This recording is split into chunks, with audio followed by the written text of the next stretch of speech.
যুক্তরাষ্ট্রের সাবেক president Bill ক্লিন্টনকে হাসপাতালে ভর্তি করা হয়েছে।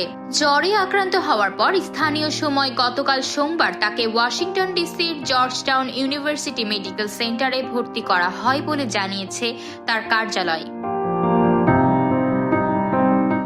সংবাদ মাধ্যম বিবিসি জানায়, ক্লিন্টনের কার্যালয়ের উপপ্রধান কর্মকর্তা অ্যাঞ্জেল ইউরেনা সামাজিক যোগাযোগ মাধ্যম এক্সে বলেছেন, জ্বরে আক্রান্ত হওয়ার পর পরীক্ষা নিরীক্ষা এবং পর্যবেক্ষণের জন্য আজ সোমবার বিকেলে প্রেসিডেন্ট ক্লিন্টনকে জর্জটাউন ইউনিভার্সিটি মেডিকেল সেন্টারে ভর্তি করা হয়েছে। ক্লিন্টনের সঙ্গে ঘনিষ্ঠ একটি সূত্র মার্কিন সংবাদ মাধ্যম এনবিসিকে বলেন, যুক্তরাষ্ট্রের সাবেক প্রেসিডেন্টের শারীরিক অবস্থা উদ্বেগজনক নয় এবং শিগগিরই তিনি হাসপাতাল থেকে সুস্থ হয়ে বাড়ি ফিরে যাবেন বলেও আশা করা হচ্ছে।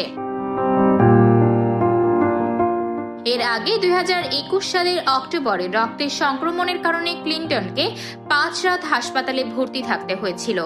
এছাড়া 2004 সালে 58 বছর বয়সে তার হৃৎপিণ্ডে অস্ত্রোপচার করা হয়। সবশেষ 2022 সালের নভেম্বরে করোনা আক্রান্ত হওয়ার পর সংবাদের শিরোনাম হয়েছিলেন ক্লিন্টন। তখন তিনি নিজেই জানিয়েছিলেন তার করোনার উপসর্গগুলো ছিল মাঝারি। করোনার টিকা এবং টিকার বুস্টার ডোজ নিয়ে তিনি কৃতজ্ঞ বলেও উল্লেখ করেছিলেন।